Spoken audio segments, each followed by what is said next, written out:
Hey everyone, welcome back to the show. Today we're diving deep into something I think a lot of you will find super interesting. We're going to be looking at how to turn around a struggling business. Yeah, we'll be dissecting a real case study, Coastal Pet Care Center, and we're going to show you a four-phase approach, kind of like a hybrid of different business frameworks that, really revitalize their operations. Cool. So think of it as like business CPR, taking Coastal Pet Care Center from, barely breathing to thriving. All right, so Coastal Pet Care Center had been around for about 3 years, offering services like grooming and boarding and, of course, pet supplies and even training classes. And it was in this really charming coastal town. Yeah, sounds idyllic, right? Little pet care center in a coastal town. Exactly. But, behind that kind of charming facade, they were actually struggling with stagnant revenue and low profitability. Really? That's so interesting because it sounds like the perfect business. Yeah. Like who wouldn't want to, take their dog to a cute little pet care center in a coastal town? So they had a loyal customer base then. They did. They definitely had loyal customers, but something wasn't quite clicking. Okay, so where do we even begin to unravel this? Well, that's where phase one comes in, assessment. It all starts with understanding the business inside and out. So we kick things off with the SWOT analysis. Strengths, weaknesses, opportunities, and threats. The classic SWOT, always a good starting point, I find. Mm. So what did the SWOT analysis reveal about Coastal Pet Care Center? Well, their strengths were definitely their loyal customer base, like you mentioned, and that prime location being in this charming coastal town. But, they also had some weaknesses. Yeah, I'm sure every business has its weaknesses. Yeah. What were some of the key weaknesses you uncovered? One of the big ones was limited boarding capacity. They could only accommodate like 10 pets at a time, and then their digital presence was practically non-existent. They had a really basic website, but no real online marketing or e-commerce. Ah, so they had a solid foundation, but weren't maximizing their potential in the digital world. Exactly. And that was a huge missed opportunity because, online marketing and e-commerce are essential these days, especially for a business like this. Totally. It's like they were missing out on a whole other stream of revenue and customers. Right. And on top of that, the SWOT analysis also highlighted some threats they were facing. The biggest one was competition from large pet store chains that were starting to encroach on their territory. Okay, so we've got the internal view with the SWOT analysis, but you mentioned this is a coastal town, so I'm guessing there's some unique external factors at play too. Absolutely. And to understand those, we used a PESTLE analysis, which looks at the political, economic, social, technological, legal, and environmental factors that might impact the business. PESTLE, I like it. It's like taking a wider lens to the situation. So what did the PESTLE analysis reveal? Anything surprising? Well, one of the key findings was the impact of seasonality. The town experienced a huge influx of tourists during the summer, which led to a surge in demand for boarding services. Makes sense. Tourists need a place to leave their furry friends while they're enjoying the beach. Right, but then things would slow down considerably during the off-season. So they had this feast or famine cycle going on. Yeah, exactly. And that made it really challenging to manage cash flow and staffing. It's like riding a roller coaster. You're either up or down, no in between. And, to really dissect their operations, we turned to the value chain analysis. This helped us understand all the activities involved in delivering their services from, procuring supplies to marketing to customer service. Value chain. It's like taking the business apart and putting it back together again. So what did you find when you took Coastal Pet Care Center apart? Well, one of the things that jumped out at us was their cross-selling rate. It was surprisingly low. Cross-selling, you mean like offering additional products or services to existing customers? What was their rate? It was only 10%. So only 10% of their grooming clients were also purchasing supplies from their store. Wow. That's really low. This seems like a huge missed opportunity to increase revenue. Absolutely. And the value chain analysis also revealed that they weren't really utilizing their customer data. They had no CRM system in place to track customer preferences, purchase history, or anything like that. No CRM. Wow. So they couldn't send targeted promotions or anything? Nope. They were basically operating on gut feeling rather than data-driven insights. And in today's world, data is king. It's like flying blind without it. Exactly. And to get a better grasp of the customer experience, we actually mapped out the entire customer journey. Oh, I love that walking in the customer's shoes. It's the best way to understand their needs and pain points. Right. So we followed the journey from the moment a customer booked an appointment to the post-service follow-ups. And one of the biggest disconnects we found was between grooming appointments and supply purchases. So customers would bring their pets in for grooming, but wouldn't necessarily buy any supplies. Exactly. They weren't being prompted to buy supplies during their visit, and there was no online store, so they couldn't purchase them later either. It seems like they were making it difficult for customers to give them money. Yeah, it was a lose-lose situation, both for the business and the customers. Okay, so we've got capacity issues, a lack of digital presence, seasonality impacting their business. And they're not even maximizing their existing customer relationships. This is quite the puzzle. It is. And to top it all off, we used the theory of constraints to identify the biggest bottleneck to their growth. Theory of constraints. Yeah. Okay, I'm intrigued. So what was the biggest roadblock holding Coastal Pet Care Center back? It all boiled down to their limited boarding capacity. Remember, they could only board 10 pets at a time. Right, and they were in a tourist town. So I'm guessing demand for boarding was pretty high. Especially during peak season. So this limited capacity was preventing them from generating more revenue. So they had this charming little pet care center that was actually bursting at the seams, literally holding them back from reaching their full potential. Exactly. And that's where the real work begins. I bet I'm already getting some ideas, but I guess that's for the next phase. You got it. We'll dive into phase 2, development in the next part of our deep dive, where we'll start crafting a hybrid strategy to turn things around. Can't wait to hear it. Welcome back, everyone. So in part 1, we really got into the nitty-gritty of Coastal Pet Care Center's challenges. We used all those assessment tools, SWOT, PESTLE value chain, the whole shebang, and we uncovered some pretty interesting insights. Like, remember that shockingly low cross-selling rate? Oh yeah, just 10%. It was pretty clear they were missing out on some major opportunities. Totally. And that limited boarding capacity. Yeah. Talk about a bottleneck. But now it's time for the fun part, right? Actually figuring out how to fix these problems. Exactly. We're moving into phase 2, development.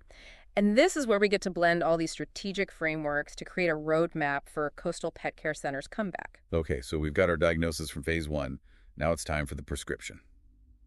Let's start with the TWS matrix. I always find that one super helpful because it takes the SWOT analysis a step further, right? Exactly. The TWS matrix helps us translate those strengths, weaknesses, opportunities, and threats into concrete actions. So it's not just about identifying the issues.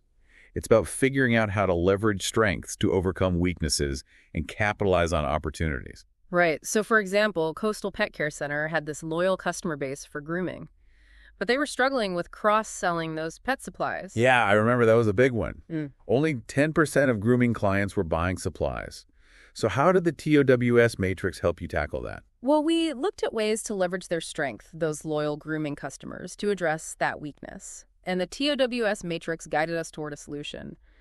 Premium membership bundles. Premium membership bundles. Okay, I like the sound of that already. What are those? Basically, it's a subscription service that bundles grooming sessions with discounts on premium pet supplies. So customers get convenience and savings, and Coastal Pet Care Center gets increased revenue and recurring income. That's a smart move.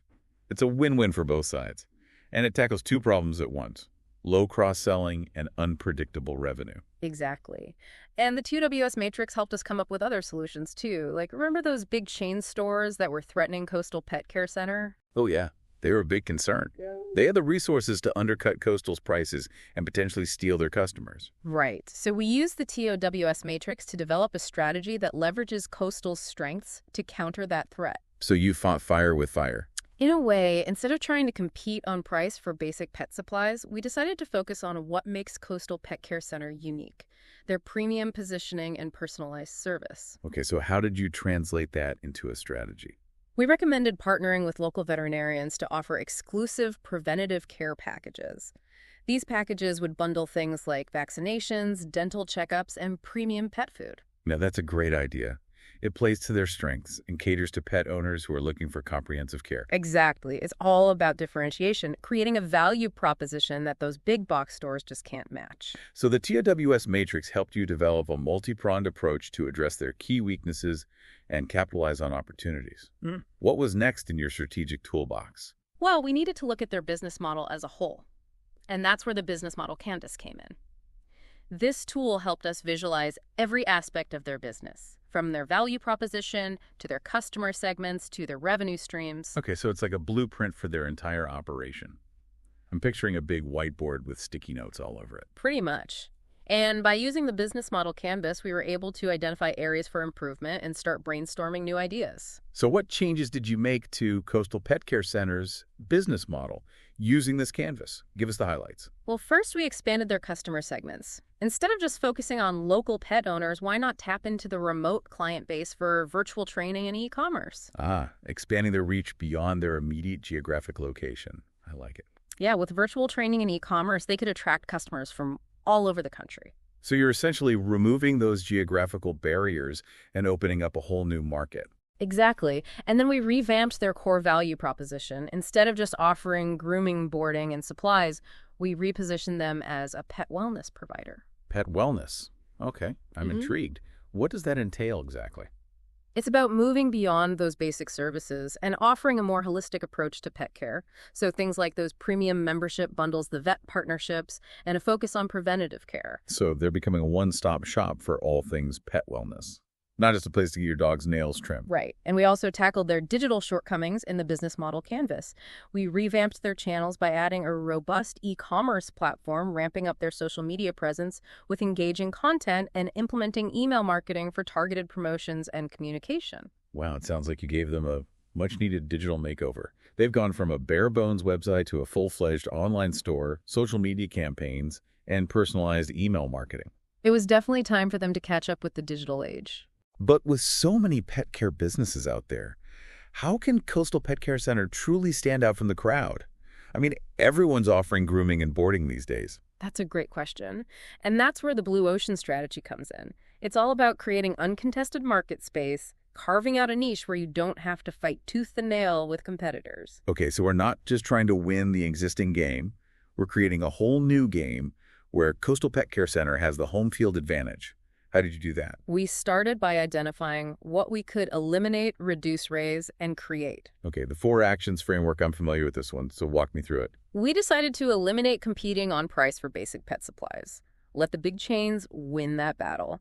Instead, we reduced overhead for in-store inventory by shifting a significant portion of their supplies online. So you're streamlining their operations and focusing on what they do best. Makes sense. And to further differentiate Coastal Pet Care Center, we decided to raise the bar on their premium grooming experience. Think organic products, specialized spa treatments, things that appeal to those discerning pet parents who really want to pamper their furry friends. Spa treatments for dogs. Okay, now that's an interesting idea. Right. It's not your average dog grooming experience. Definitely not. So you're tapping into a more niche market with that one. What about the create action? This is where we helped Coastal Pet Care Center establish their Coastal Pet Wellness ecosystem. Coastal Pet Wellness Ecosystem. I'm really liking these names you're coming up with. So what is it? Think of it as a seamless integration of all their services. Grooming, training, vet checkups, premium supplies, all working together to provide the best possible care for pets. So it's not just about individual services anymore. It's about creating a comprehensive and integrated experience for both pets and their owners. Exactly. And to make sure those offerings truly align with customer needs, we use the value proposition canvas. Value proposition canvas. That's all about understanding the customer's perspective, right? What are their pains? What are their gains? Right. So we focused on creating value propositions for key customer segments. For example, busy professionals crave convenience. So we created pre-selected grooming essentials kits available online for easy purchase and even offered convenient auto delivery options. Subscription boxes for pet grooming. That's brilliant. It's all about making life easier for those busy pet parents. Exactly. And for pet parents who are overwhelmed with choices, we curated packages based on breed, age, and lifestyle to make it easier for them to choose the right products and services. So you took the guesswork out of it. I bet those pet parents appreciated that. And finally, to prioritize our growth strategies, we use the Ansoff matrix. Yes, the Ansoff matrix. It helps us decide where to focus our efforts for maximum impact. So for Coastal Pet Care Center, what did the Ansoff matrix tell you? We decided to focus on 2 main areas, market penetration and product development. Okay, 2 different but complementary approaches. What do those translate into in terms of actual strategies? Market penetration means encouraging existing customers to spend more and spread the word. So things like loyalty programs, referral incentives, and targeted email marketing campaigns. So it's about squeezing more value out of your current customer base. And product development. That's about expanding their offerings to attract new customers and tap into new markets. So those luxurious pet spa treatments we talked about are a great example of product development. So reward loyalty, attract new customers, and pamper those pups. It sounds like a well-rounded plan. But how do we move from planning to action? I'm ready to see these ideas come to life. Me too. We've got a solid strategy in place. Now it's time to execute. And that brings us to phase 3, execution. We'll dive into that in the next part of our deep dive. Welcome back to the show, everyone. So we've spent the last 2 parts really getting deep into Coastal Pet Care Center's story. We've assessed their challenges, developed this really comprehensive strategy using all kinds of frameworks. But now it's time to see those plans in action, right? Let's get down to brass tacks. Exactly. This is where the rubber meets the road. It's time for phase 3, execution, turning those brilliant ideas into tangible results. Well, how do we make sure that happens? How do we go from strategy to implementation without things falling apart along the way? It's one thing to have a plan on paper, but it's a whole other ballgame to actually put it into practice. Right. And the first step is making sure everyone's on the same page, working towards the same goals. And for that, we turn to OKR's objectives and key results. OKRs. Yeah, I've heard of those. But mostly in the context of tech companies. How do they apply to a small business like Coastal Pet Care Center? Well, OKRs are basically a way to translate those big picture strategic goals into clear, measurable targets for each team member. Okay, so it's about breaking down those ambitious goals into smaller, more manageable chunks. Exactly. And remember that dismal 10% cross-selling rate? We set an objective to increase that to 30% within 6 months. No, that's ambitious. But I guess you got to aim high, right? But Yeah. how do you actually ensure everyone stays focused on achieving that goal? That's where the key results come in. They break down that objective into specific actionable steps. So, for example, we needed to launch those attractive grooming and supply bundles, train the staff on effective upselling techniques, and make sure our post-appointment email promotions were actually getting opened and read. Okay, so it's not just about setting the target. It's about defining the path to get there, making sure everyone knows exactly what they need to do to contribute. Right. It's about alignment and accountability, making sure everyone's rowing in the same direction. I love it. So KRs give us that clear direction. But what about the day-to-day operations? How do we make sure things are running smoothly and efficiently, especially in a busy environment like a pet care center? Well, to boost efficiency and minimize waste, we turn to lean management and Kanban.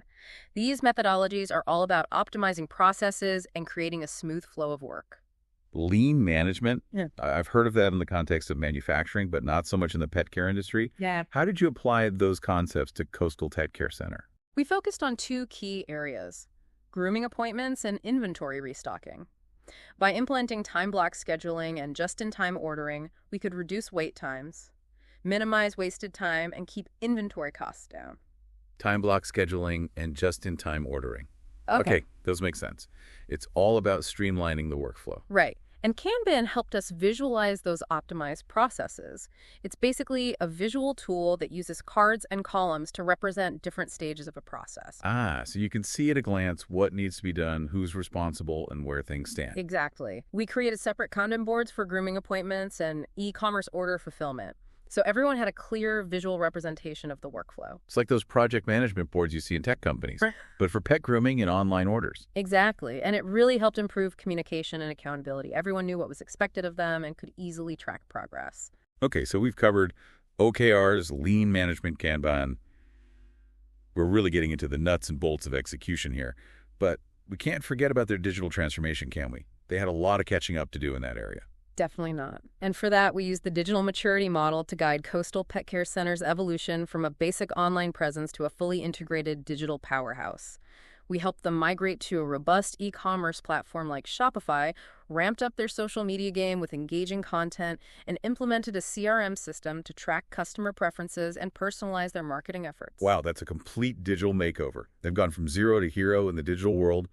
But even with all the best tools and strategies in place, execution ultimately comes down to people, right? You need a motivated and engaged team to make it all work. You said it. We can't forget about the human element, and that's where Hoshin Connery comes in. This framework ensures everyone understands their role in achieving the overall vision by cascading those top-level goals down to each team member. Okay, Hoshin Connery, I'm not familiar with that one. What's the gist? Think of it like a chain reaction, each person's actions driving the business forward. We created a simple alignment matrix that clearly outlined how each employee, from the owner to the part-time staff, contributed to those key strategic goals. It helps everyone see the bigger picture and understand how their work makes a difference. I like that. It's about empowering employees and fostering that sense of ownership. It's not just about following orders. It's about understanding the why behind the what. Exactly. And the final piece of the execution puzzle is A/B testing. This is all about using data to continuously refine and improve. We can test different versions of everything, from email subject lines to ad imagery, and see what performs best. It's all about making data-driven decisions rather than relying on guesswork. A/B testing, it's like having a built-in feedback loop, constantly learning and adapting. Right. And that brings us to the final phase of our turnaround strategy, phase 4, monitoring. This is where we track progress, measure results, and make adjustments as needed. We use a variety of tools for this, like the Balanced Scorecard, the Net Promoter Score, even something called DMAIC, which stands for Define, Measure, Analyze, Improve, Control. Okay. A lot of acronyms there. But the key takeaway is that we're not just setting these plans in motion and hoping for the best. We're constantly tracking and analyzing the data to make sure things are moving in the right direction. And if they're not, we're making adjustments along the way. Exactly. It's all about continuous improvement. It's an ongoing process, not a one-time fix. It's been incredible to see Coastal Pet Care Center's journey from struggling to thriving. And it all started with a willingness to assess their challenges, develop a solid strategy, and then execute it with precision and adaptability. And they were open to trying new things, embracing new ideas. That's what ultimately made the difference. So if you're listening to this and you're facing your own business challenges, don't be afraid to take a step back. Assess the situation, and then develop a plan of action. Right. And remember, there are tons of resources and frameworks out there to help you along the way. You don't have to go it alone. And one of those resources is Acquisition Pro. If you're looking for expert guidance and support to revitalize your business, reach out to Acquisition Pro. They're the go-to place for strategy and innovation. Acquisition Pro. Remember that name, folks. They can help you turn your business around. And that's a wrap for today's deep dive.